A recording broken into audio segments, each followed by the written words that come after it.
Hello students, आज की इस वीडियो में हम सीखेंगे right the UPSC name of the following coordination compound. NCERT का क्वेश्चन है। एमपी बोर्ड और सीबीएसई दोनों एग्जाम्स के लिए वेरी इंपॉर्टेंट होता है। इस तरीके के क्वेश्चन से हर साल एग्जाम में 2 या 4 नंबर में पूछे ही जाते हैं।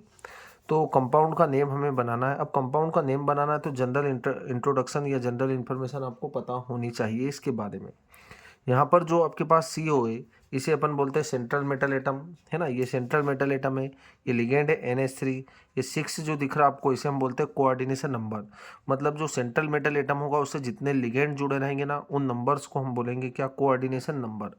और ये जो बाहर दिख रहा है ब्रैकेट के, इसे हम बोलते हैं क्या, Cl3। अब ये Cl3 को हम बोलेंगे क्या, काउंटर आयंस। और ये जो स्क्वायर ब्रैकेट दिख रहा है आपको, स्क्वायर ब्रैकेट को बोलते हैं अपन कोऑर्डिनेशन स्फीयर। स्क्वायर ब्रैकेट में लिखा रहेगा सेंट्रल मेटल एटम और लिगेंड, और जो स्क्वायर ब्रैकेट के बाहर लिखा रहेगा उसे हम क्या बोलेंगे, काउंटर आयंस। चलो अब इस कंपाउंड का हम नेम करते हैं। तो नेम हमें ऐसे कंपाउंड का नेमिंग करने के लिए क्या करना है, सबसे पहले यहाँ पर लिगेंड है 6 लिगेंड के लिए आपको लगाना है यहाँ पर हेक्सा, है ना। क्या लगाएंगे हम, हेक्सा। और क्या है यहाँ पर, एमिन। तो आपको यहाँ पर लिखना एमिन।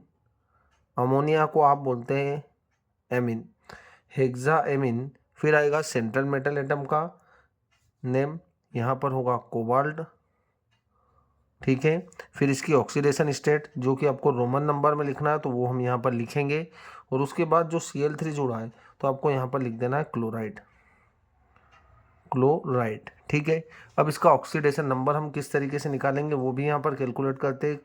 सबसे पहली बात ये कि कभी भी आप कोऑर्डिनेशन कंपाउंड में ऑक्सीडेशन नंबर निकालने के लिए आपको सेंट्रल मेटल एटम को क्या कंसिडर करना होगा, एक्स प्लस NH3 एक न्यूट्रल लिगेंड होगा तो 0 × 6। फिर भी इसमें आपको प्लस का साइन लगाना है। क्लोरीन का होता है -1।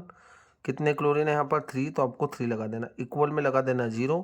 तो इस इक्वेशन को जब सोल्व करेंगे हम, तो हमारे पास कितना आ जाएगा, x = 3। मतलब यहाँ पर हमारे पास कोबाल्ट का ऑक्सीडेशन स्टेट होगा, वो कितना होगा, 3। और ये आपको कैसे लिखना है, रोमन नंबर में लिखना है 3। तो ये होगा कंपाउंड का नेम, हेक्साएमिन कोबाल्ट 3 क्लोराइड। अब दूसरा कंपाउंड है हमारे पास। अब दूसरे कंपाउंड में भी हमें क्या करना है, तो दूसरे कंपाउंड में आपको लिगेंड है हमारे पास, देखो ये एमीन है और ये क्लोरो है। तो यहाँ पर आपको क्या करना है, एमीन A से स्टार्ट होता है और क्लोरो C से स्टार्ट होता है, ठीक है। ये भी लिगेंड है ना। ब्रैकेट के अंदर वाला ये लिगेंड है Cl, और ये तो काउंटर आयन है, तो ये भी लिगेंड है और ये भी लिगेंड है। तो इसका स्पेलिंग स्टार्ट होता है A से और इसका स्पेलिंग स्टार्ट होता है C से, तो पहले ये आएगा, ठीक है। क्या लिखना हमें, 5 है तो हमें लिखना है यहाँ पर पेंटा, ठीक है। ये लिखा हमने पेंटा। फिर इसे हम बोलते हैं क्या, एमिन। तो यहाँ पर आपको लिखना है पेंटा एमिन, ठीक है। ये हुआ हमारा पेंटा एमिन। इसे हम बोलेंगे क्या, क्लोरिडो। और जब बाहर होगा तब आप इसको क्लोराइड बोलेंगे, जब अंदर है तब क्या बोलेंगे, क्लोरिडो, क्योंकि ये लिगेंड के फॉर्म में है। तो ये हुआ पेंटा एमिन क्लोरिडो। यहाँ पर लिगेंड का नाम खत्म होता है। उसके बाद सेंट्रल मेटल एटम का नाम लिखना आपको, तो यहाँ आएगा कोबाल्ट। फिर ब्रैकेट में उसका ऑक्सीडेशन स्टेट आएगा जो हम कैलकुलेट करेंगे, और फिर आपको क्या लिख देना है, क्लोराइड, क्योंकि यहाँ पर Cl2 है, ठीक है। अब यहाँ पर ऑक्सीडेशन स्टेट किस तरीके से निकालेंगे, तो आपको क्या करना है, सेंट्रल मेटल एटम को X निकालना है। X क्यों मानते हैं, क्योंकि यहाँ पर हम जो ऑक्सीडेशन नंबर निकाल रहे हैं वो किसका होता है, सेंट्रल मेटल एटम का होता है। तो X प्लस NH3 का होगा 0 × 5, प्लस क्लोरीन का होगा -1। यहाँ पर फिर बाहर 2 क्लोरीन है तो 1 क्लोरीन का होगा -1, तो 2 क्लोरीन से मल्टीप्लाई करना, इक्वल टू आ जाएगा 0। तो ये होगा x, ये तो पूरा वैल्यू 0 हो जाएगा। यहाँ है -1 और ये होगा -2 = 0। तो x - 3 = 0, x आएगा 3।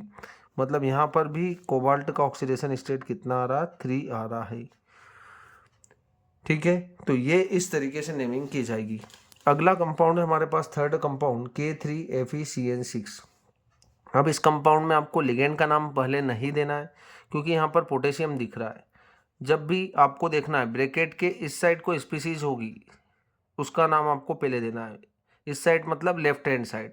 यहाँ पर लेफ्ट हैंड साइड ये ब्रैकेट है, इस ब्रैकेट के लेफ्ट हैंड साइड कुछ नहीं था, तो हमने लिगेंड का नाम पहले दिया था। इस वाले कंपाउंड में भी आप देखिए तो स्क्वायर ब्रैकेट के इधर कुछ नहीं था, तो हमने पहले नाम लिगेंड का दिया। ठीक है, अब ये स्क्वायर ब्रैकेट दिख रहा है, इसके लेफ्ट हैंड साइड हमें K3 दिख रहा है, तो आपको सबसे पहले क्या लिखना है, पोटेशियम।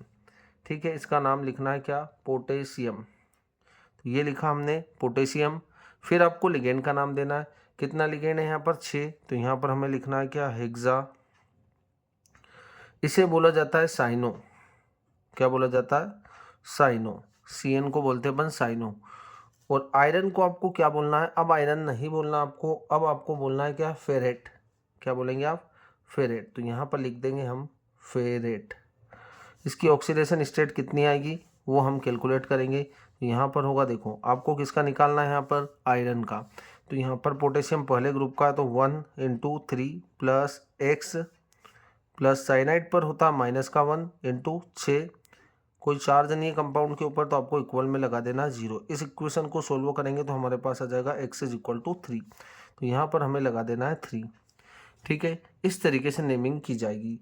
तो कभी भी आप कोऑर्डिनेशन कंपाउंड का नेमिंग करेंगे तो आपको ब्रैकेट के इस साइड भी देखना है, इस साइड भी देखना है। यदि ब्रैकेट के इस साइड होगा कुछ, मतलब लेफ्ट हैंड साइड कुछ होगा, तो उसका नाम पहले दिया जाएगा। यदि राइट हैंड साइड होगा तो आपको क्या करना है, स्क्वायर ब्रैकेट में सबसे पहले लिगेंड का नाम देना है। अब यहाँ पर हमारे पास फोर्थ कंपाउंड है, ये है K3Fe2O4 3। अब देखो आपको लेफ्ट हैंड साइड यहाँ पर K3 दिख रहा है, तो यहाँ भी आपको क्या लिखना है, पोटेशियम। तो यहाँ हम लिखेंगे पोटेशियम। फिर क्या होगा, यहाँ पर फिर लिगेंड का नाम ट्राई, तो हमने लिखा पोटेशियम ट्राई।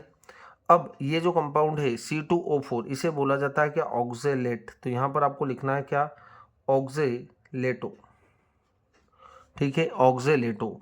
8 लगा होता है कभी भी किसी लिगेंड के नाम में, तो आपको क्या कर देना, उसको जब भी नेमिंग करेंगे तो एटो कर देना। ATE था, हम ई हटाकर ATO कर देंगे। तो हमने इसका नाम क्या दिया, ऑक्जेलेटो। इसका नाम होता ऑक्जेलेट, तो हमने ऑक्जेलेटो बनाया इसे।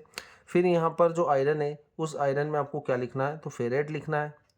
अब नॉर्मली आपको आयरन नहीं लिखना है, तो यहाँ पर फेरेट आ जाएगा। फिर आपको ऑक्सीडेशन नंबर लिखना है, और ऑक्सीडेशन नंबर किस तरीके से लिखेंगे, तो यहाँ पर potassium 1 × 3 plus x plus oxalate होता है C2O4, इस पर होगा माइनस का 2 चार्ज, -2 × 3, कितना है यहाँ पर 3 है, इक्वल टू 0। तो 3 प्लस एक्स माइनस का 6 = 0। तो x कितना आ रहा है, 3 आ रहा है। तो यहाँ पर आपको क्या लिखना है, 3। ठीक है, तो यहाँ पर हमें लिख देना है 3। क्लियर है बात आपको। चलो, अब हमारे पास है K2ZnOH4, है ना, यहाँ पर हमें दिख रहा है। तो यहाँ भी आपको पोटेशियम है, तो यहाँ पर हमें लिखना है क्या, पोटेशियम। पोटेशियम 4, यहाँ पर क्या है, OH ग्रुप है। अब OH ग्रुप को हम क्या बोलते हैं, OH ग्रुप को बोला जाता है हाइड्रोक्सो। क्या बोला जाता है, हाइड्रोक्सो बोला जाता है। तो याद रखें, पोटेशियम टेट्रा, पोटेशियम टेट्रा, क्योंकि यहाँ पर 4 लिगेंड है। तो पोटेशियम टेट्रा हाइड्रोक्सो, क्या लिखेंगे अपन यहाँ पर, हाइड्रोक्सो। ठीक है, इसे बोला जाता है हाइड्रोक्साइड। क्या बोला जाता है, हाइड्रोक्साइड। हाइड्रोक्साइड। अब ये DE आ रहा है, तो यहाँ पर आपने क्या कर दिया, O कर दिया, है ना, हाइड्रोक्साइडो। फिर क्या आएगा, फिर आएगा यहाँ पर सेंट्रल मेटल एटम का नाम। तो यहाँ पर आपको जिंक है, तो यहाँ पर जिंकेट करना आपको, ये हो गया जिंकेट। और इसका ऑक्सीडेशन स्टेट जो कि आएगा कितना, 1 × 2, क्योंकि पोटेशियम पहले ग्रुप का, तो 1 × 2 प्लस एक्स प्लस OH पर होता -1 चार्ज, तो -1 × 4 = 0। तो x कितना आएगा, 2 आएगा। तो यहाँ पर आपको क्या करना है, 2। ये होगा इस कंपाउंड का नेम। चलो, अगला हमारे पास है K2NiCN4। अब यहाँ पर आपको दिख रहा होगा क्या, K2NiCN4। यहाँ भी हमें पोटेशियम लिखना पड़ेगा, क्योंकि पोटेशियम हमारा लेफ्ट हैंड साइड, पोटेशियम।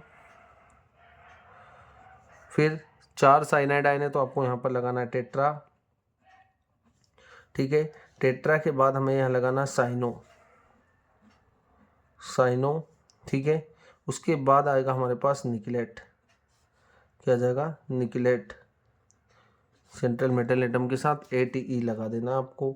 और यहाँ पर इसका ऑक्सीडेशन नंबर आएगा, पोटेशियम 1 × 2 प्लस निकिल को x कंसिडर करेंगे, प्लस साइनाइड पर -1 × 4 = 0। तो यहाँ पर x किसके इक्वल आ रहा है, 2 के इक्वल आ रहा है। तो यहाँ पर आपको क्या लगा देना है, 2 लगा देना ही। तो यहाँ हमें रोमन नंबर में लिखना है 2। तो इस तरीके से आपको नेमिंग करना है।